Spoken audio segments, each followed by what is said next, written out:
This video is being shared for historical education purposes only. No firearms are being sold or modified in this video, and this content follows all platform guidelines. The US M1911 and the German Luger are the two most iconic pistols of the 20th century, at least in my opinion, and this is my video, so nobody's here to tell me otherwise. During that time, these two designs accounted for around 6 million individual pistols produced, many of which saw use on opposing sides of both world wars. Just looking at these pistols makes you instantly think of the militaries that their identities are so closely tied to, but our perception of these weapons could have ended up being much different than it is today. There was a time when the US military seriously considered adopting the Luger as its standard issue sidearm. In fact, some US troops were using Lugers before the German army ever adopted the weapon. So today I want to discuss the history of the Luger and its US trials, why the US didn't adopt the Luger, and I'll even do some of my own subjective testing comparing the Luger to the 1911, which beat it out in US trials. Even though the US military didn't end up adopting the Luger, many other militaries of the 20th century did, one of which was Bulgaria.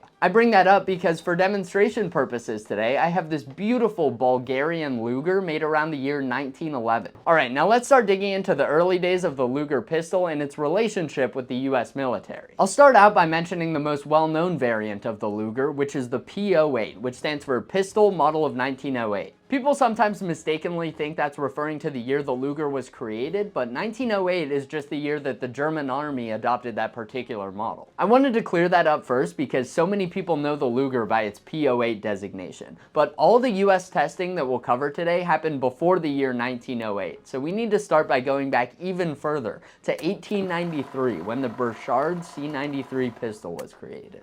This pistol was the precursor to the Luger, and even though it looks a lot different than what I have in front of me here, the two handguns share a lot of similarities. Most noticeably, the distinctive toggle lock action that we now closely associate with Luger pistols. The Burchard pistol was very innovative for its time, and the US military did perform some limited testing even on this early design. An article published on November 22nd, 1894 in the Boston Globe describes this new German design that had just made it to the US. They have in Washington a specimen of the Burchard automatic repeating pistol of German invention. It is cocked, reloaded, and closed by the recoil of the barrel and breech mechanism. The weapon has an old appearance, the grip being about the center of gravity, which makes the balance when held in the hand much better than with the ordinary revolver. It may be true that the C93 center of gravity felt a little better in the hand than some revolvers, but if so, that was probably the only ergonomic thing about it. The pistol was huge, it was unwieldy, and that vertical grip design made it kind of awkward to hold. Now keep in mind, it's easy to point out those flaws today, but many consider this to be the first commercially successful auto-loading pistol design,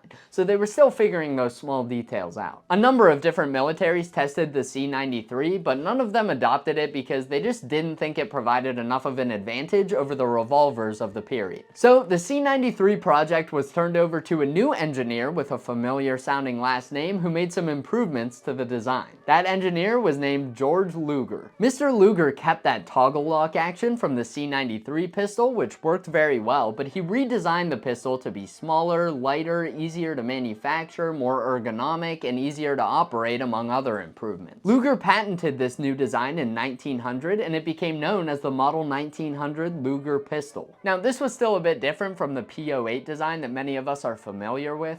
This Luger had a grip safety, it had a slightly longer barrel, and it was chambered in a cartridge known as 7.65 by 21mm Parabellum. This design was a huge step forward, and immediately military showed more interest in this Luger pistol than the bulky Burchard that came before it. I still don't know if I'm saying that right. Burchard?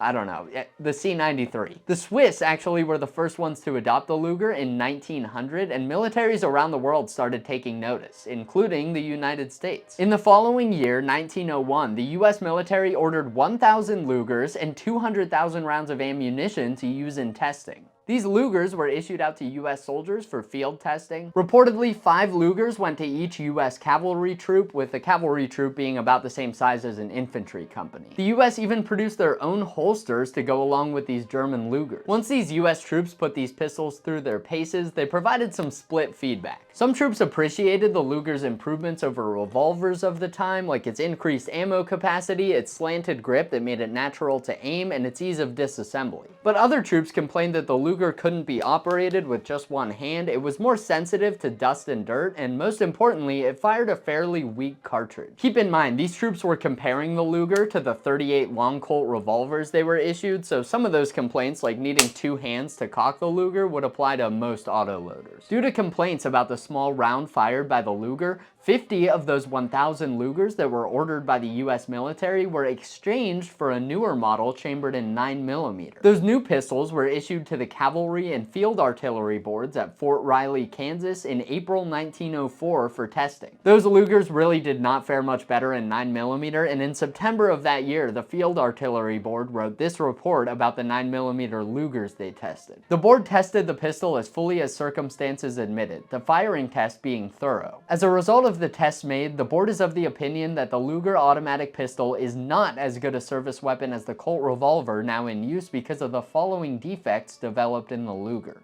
1. Liability to jam. 2. Cartridges to misfire. 3. Both hands are required to commence firing, and this applies not only for the first shot, but also after the pistol is jammed or missed fire. 4. Because of this necessity of using both hands to commence firing, the first shot cannot be fired quickly. 5. Because of the fact that the mechanism is complicated and can be easily gotten at, no tool being required for the purpose, it is liable to get out of order through unnecessary handling. 6. The necessity of taking a pistol apart arises seldom. Therefore, this advantage that the Luger pistol has is one more apparent than real. Those last 2 points are very interesting to me. They viewed the Luger's ease of disassembly as a downside, even though that was touted as a major selling point of the design.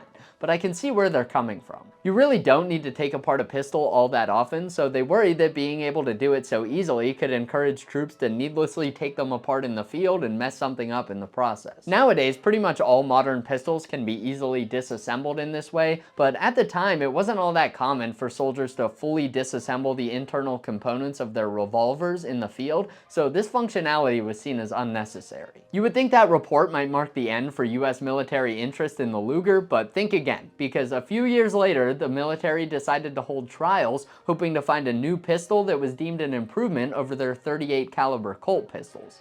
And once again, the Luger found itself in the running. The trials were held in 1907, and before they began, a long list of specifications was created for the pistols that were to be tested. The list included things like desired magazine capacity, bullet velocity, and plenty of other stuff that the US military required from these designs, but specification 1 was that the caliber of the design must not be less than 45. At that point, there was no Luger chambered in .45, so what did George Luger do? Well, he built a few new pistols chambered in .45 ACP and attended the trials personally to demonstrate the pistols. The trials were even temporarily postponed to allow Mr. Luger more time to finish his caliber conversions, which I think demonstrates how interested the US military was in this design. The Luger was one of just 7 auto-loading pistols considered in the trials, 4 of which were quickly eliminated, leaving just the Luger, the Colt automatic, and the Savage automatic to duke it out. The Luger performed fairly well in some of the shooting tests, with a 4.8% overall rate of jams, misfires, and malfunction. This was in the middle of the pack, with the Savage having a 5.7% failure rate and the Colt having just a 3.3% rate. That may sound pretty good for the Luger, but when you take a closer look at the data, you can start to see some of the concerns that the testing board had about this pistol. You see, Mr. Luger had brought his own ammunition from Germany to use with the pistol. These rounds were a bit hotter than the US military ammo due to the propellant used in them, and they helped to cycle the Luger more reliably. When we break down the failure percentage by ammo type, we can see that the Luger only failed 2.4% of the time when firing Mr. Luger's special German ammunition,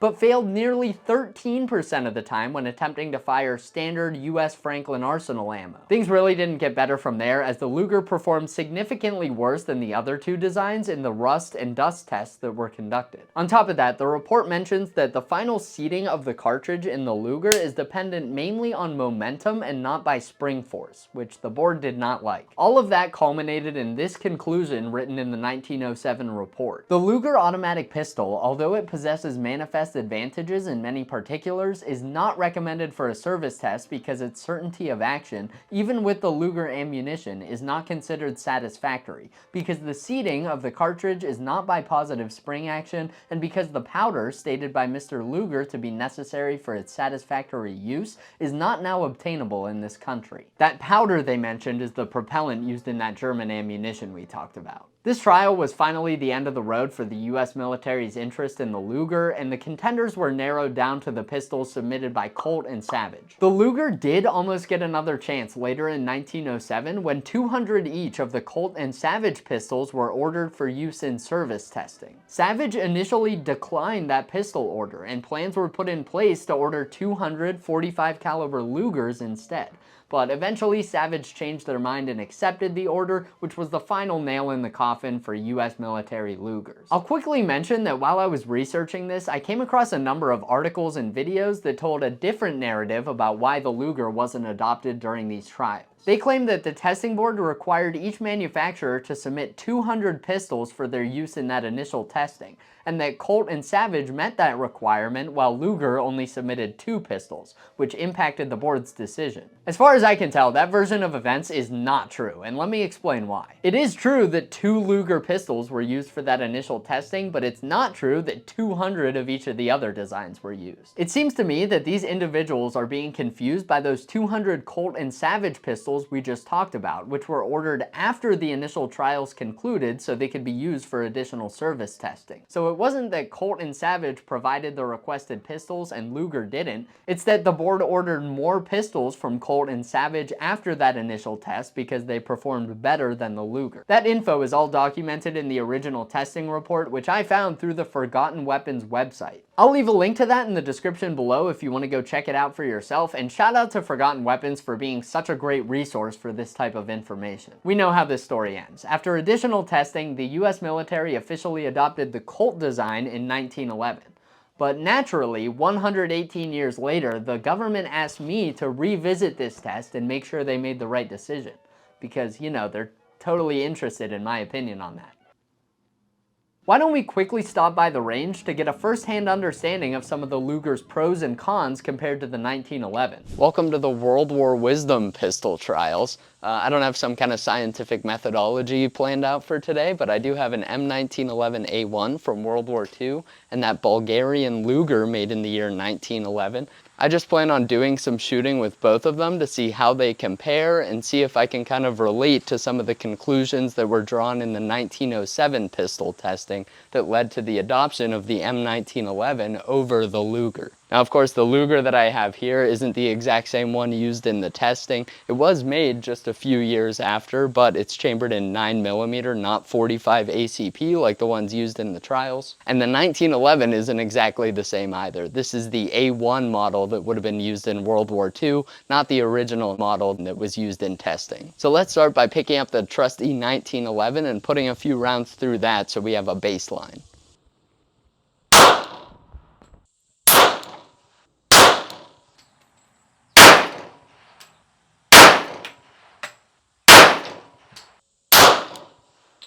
Felt good. Feels like I'm shooting a 1911. All right, here we go. Here's the 114-year-old Bulgarian Luger. Let's see what it's like to shoot this thing.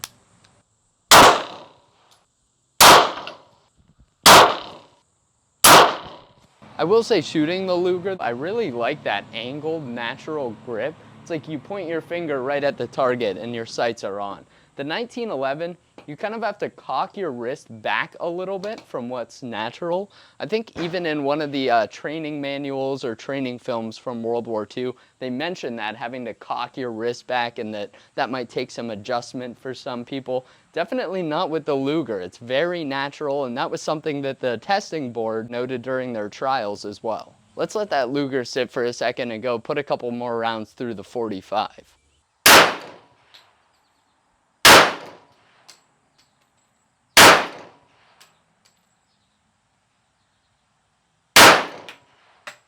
Yeah, shooting the 1911 after the Luger, it's a bit stiffer because of that cartridge, and it definitely flips my hand back a little bit more than the Luger does. The Luger, like I said, my hand's facing down, it's more of a push into the web of my hand.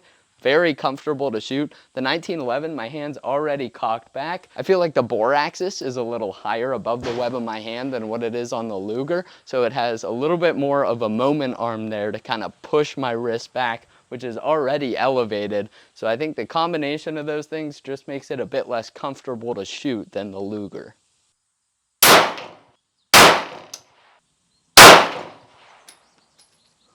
Definitely no mistaking when you're out of ammo with the Luger. This toggle action here really blocks your sight and lets you know it's time to reload. I kind of like that. Another thing with the Luger is the safety is a bit more difficult to engage and disengage quickly compared to the 1911. It's in this pretty much the same position by my thumb here, but the way my thumb moves this way and the switch moves the opposite direction. Whereas with the 1911, they pivot from the same direction, which makes it easy to flip on and flip off. I did have some malfunctions with the Luger at the range. When in doubt, lube. But there were plenty of factors at play here, like the type of ammo I used and the fact that this pistol is well over a century old. So I really can't draw too much of a conclusion from that. But I will say that I didn't have any malfunctions with the 1911 during my time at the range, so in my mind, that's a huge pro for the 1911. So what did we learn from the World War Wisdom pistol trials? The Luger was definitely more comfortable to shoot, and I'd say accuracy was a wash. They were both shooting where I pointed them, and that's pretty much what they found in the trials as well. But as far as comfortability, I think that's where the Luger really takes the cake. The only ergonomic pro that I think the 1911 has is that safety. Again, you can just flick it on and off all day with your thumb. It's so easy. After careful consideration, the World War Wisdom Ordnance Board recommends the 1911 for adoption as the official handgun of the channel over the Luger. While the Luger provided some clear ergonomic benefits and was a lot more comfortable to shoot, the 1911 proved to be more reliable, at least in our extremely scientific, data-driven testing that we perform today. Until recently, I never realized just how interested the US military was in the Luger during the early 20th century. I knew they had done some limited tests with it, but I was surprised to see that time and time again they kept coming back to this design for further testing, and the Luger was a serious contender even in those 1907 trials. With that said, I do really think that the 1911 was just a better design overall, and it's a good thing too, because if the US did adopt the German Luger, they might have run into some issues a few years later when World War I broke out. Adopting a pistol that was already being produced in the States was certainly the right decision, even if you discount the performance of the pistols in those trials. If you guys enjoy talking about this nerdy stuff the way I do, then I have good news for you. There's now a World War Wisdom subreddit where you can come join me in talking about all kinds of nerdy history stuff. I'm in there often. I've seen a lot of people recently posting their reenacting impressions and all kinds of other cool military history stuff, so don't miss out on that. Make sure to go join through the link in the description. Thanks so much for watching, guys. Remember to lube your Luger, and I'll see you in the next one.